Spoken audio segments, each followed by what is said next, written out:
Hey, Walter Sorrells back with more tips for the knife maker. Today, top practical tips for the beginning knife maker.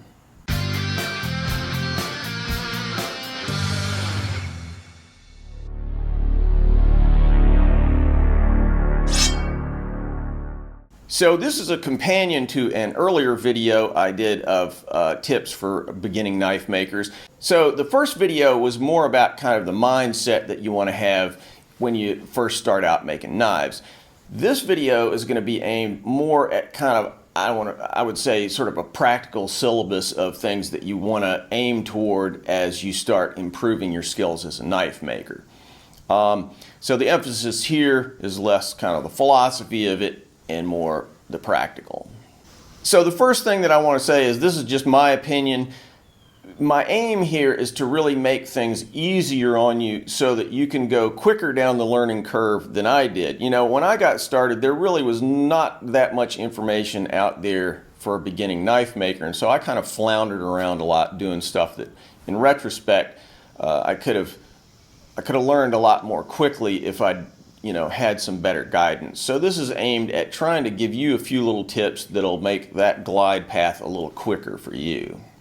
So my first tip for the beginning knife maker is to start with stock removal. Basically, knife making can be divided into kind of two camps. There's stock removal, which is taking a piece of steel and filing it, abrading it in some way, grinding it, whatever, into a certain shape. The other is taking a hammer, heating it up, and banging it into shape.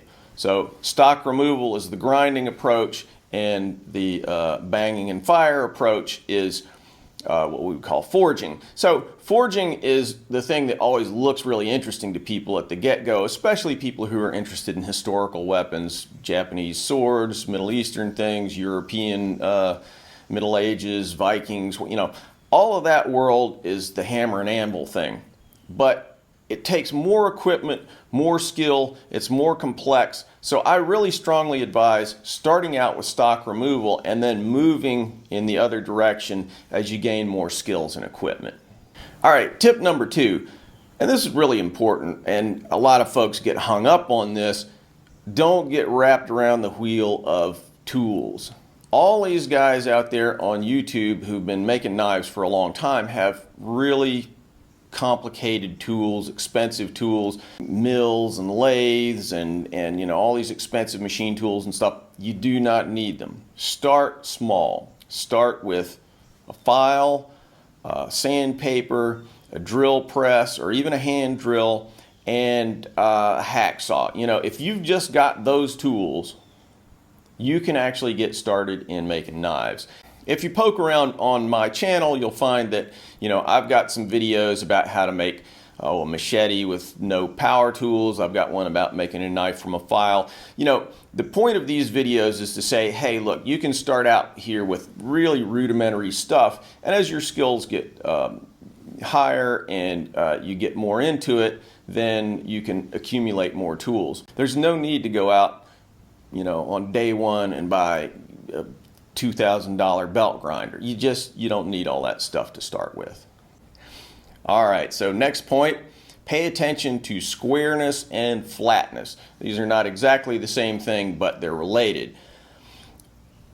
The difference between high quality custom-made knives and a $3 knife from China is that all the little details are done right. So it's really foundational that you have squareness and flatness. That's what allows you to have nice tight joints, line things up correctly. There are more ways to make things flat than we can show here, but the techniques will come under two general categories. First, using tools that make things flat, and second, using tools for measuring that flatness and squareness. Both are important. Tools for squareness? The good old file is pretty good for some things. It has to be done carefully, but you can do it. Disc grinder, the flat platen on your belt grinder, a mill, there are all kinds of tools. But what if you don't have any of these? Taping a piece of sandpaper to a machinist's block or even a piece of glass is a great way to make something flat. But never rely on a machine to do everything right. Grinders in particular are notorious for producing surfaces that look flat but aren't quite.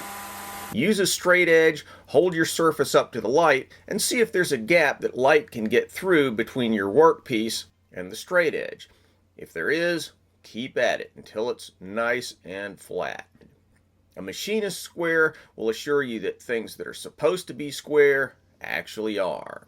So that leads me to my next tip, which is get the most out of your drill.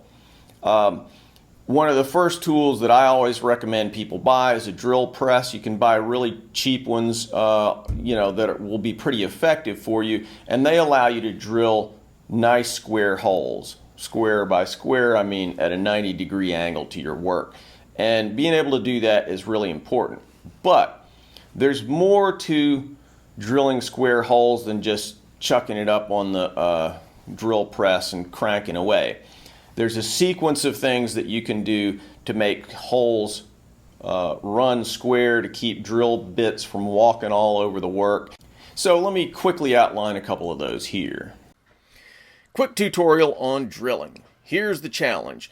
If you just chuck up a good old-fashioned twist drill, even in a fancy drill press, and then start drilling away, the drill will walk, meaning it'll skate on the surface before biting in, resulting in a hole that's not perpendicular to the surface of your workpiece. This can cause a boatload of problems. So, how do you get around that? First, use a quality vise to hold your work nice and square to the drill. Beyond that, look, first of all, there are many ways of getting good holes, so these are just a few methods. Alright, if you need holes extremely precisely located, make a tiny mark with a prick punch, then expand that punch with a heavier punch.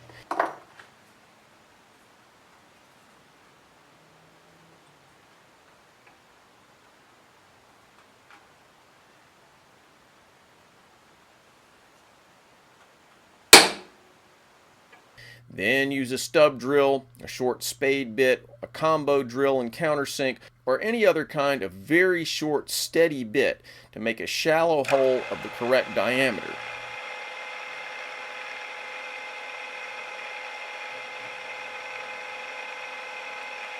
Then swap it out for a twist drill and drill to full depth.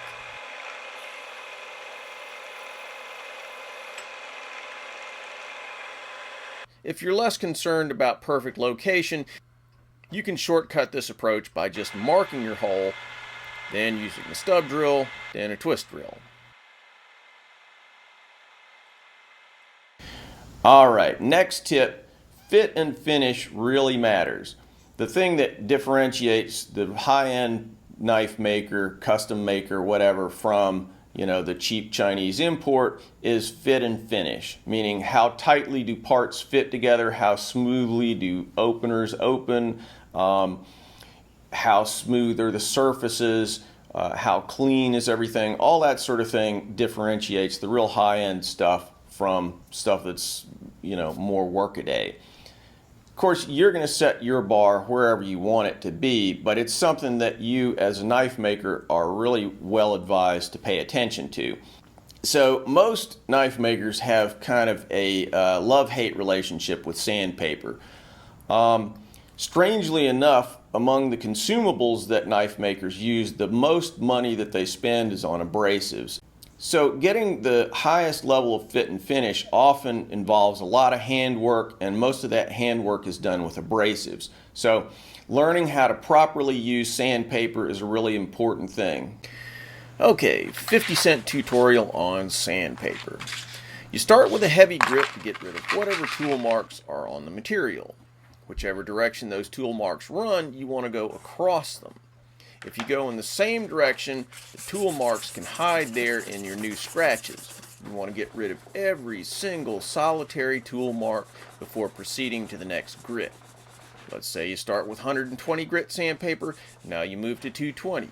Change directions again. Get rid of each and every scratch from the 120. Again, go the same direction, it'll hide in there and make you look like a jerk later on. Now move on to 320, now 600, now 1000, wherever you want to stop. and each time you go across the grain of the previous grit size. This applies to all abrasives, if humanly possible anyway, whether it's a buffer, a Japanese water stone, an EDM stone, you name it. Change grits, change directions. You have to be kind of ruthless in doing this in order to get the highest level finish. And it's not really very fun. There's nothing complicated about it. But if you want to reach the highest levels in knife making, or you just want to make something look really good, you got to be very disciplined about going through that sequence of abrasives. Okay, next tip, make jigs and fixtures to speed up repeated operations. So there are a lot of things that we do as handmade knife makers that we make something once and then that's kind of the end of it. But a lot of times we might do something 2, 3, 4, 100 times. And when that's the case, we can almost always save time by making some kind of little jig, some kind of little fixture that will help us repeat. Maybe it's drilling holes in certain places, or cutting around the outside of a knife scale, whatever it might be. So there are two benefits that you get from jigs and fixtures. The first, of course, is that it just saves time, but the other is that it helps you maintain quality by repeating things in a very precise way.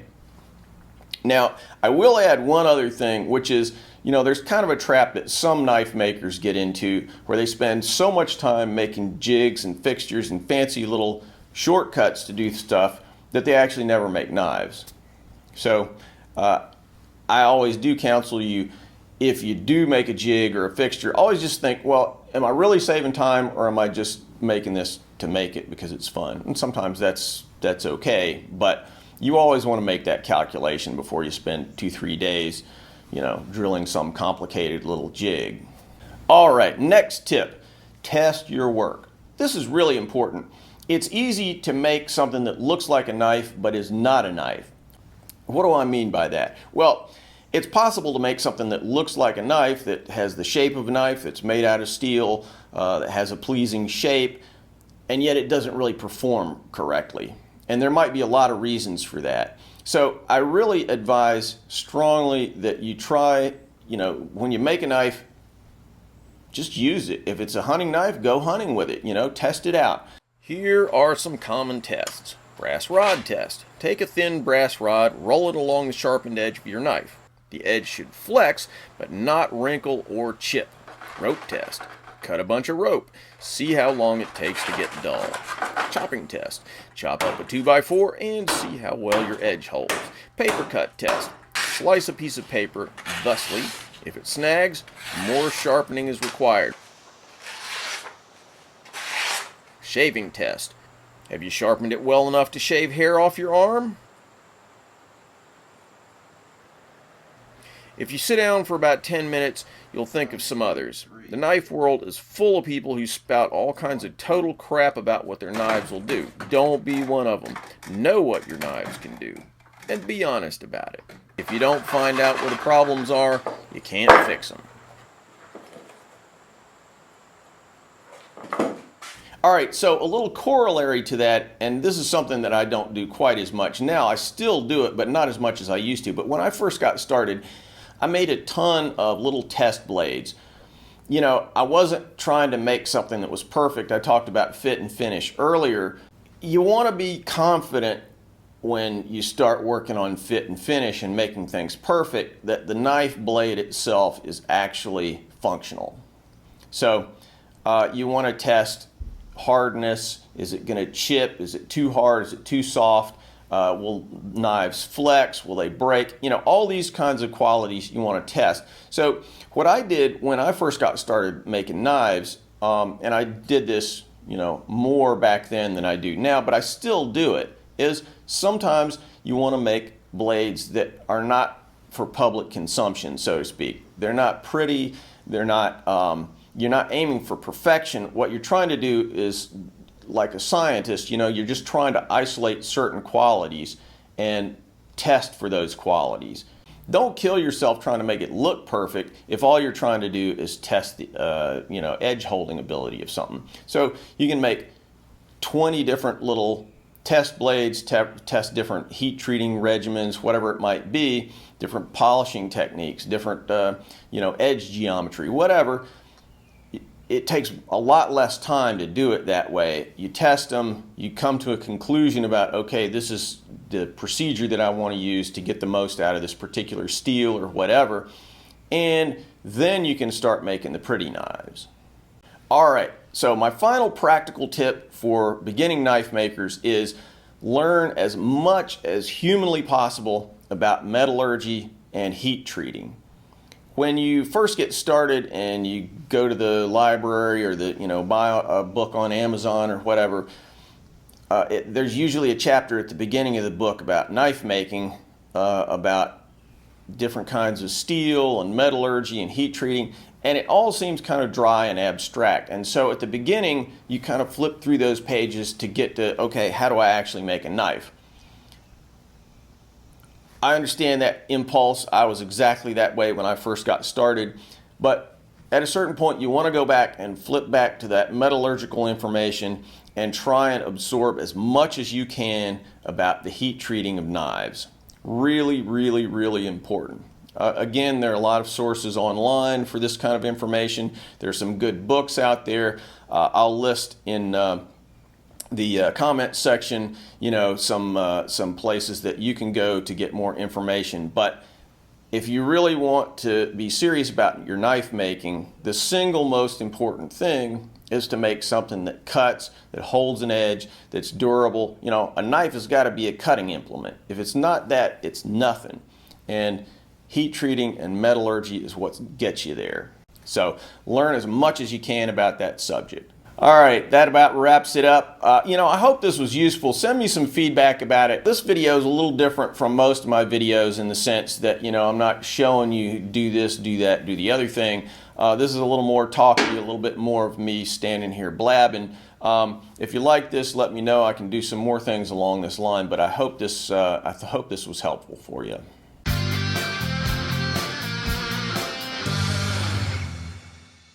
Thanks for watching. Hope you enjoyed this video. If you liked it, here are a couple of other videos that you might be interested in. Also, like me on Facebook at Walter Sorrells Blades, and check out my website, waltersorrellsblades.com, where you'll find examples of my work along with instructional videos showing all aspects of Japanese sword making, including forging and polishing, how to make hamones, and how to make fittings, scabbards, and handles for Japanese swords.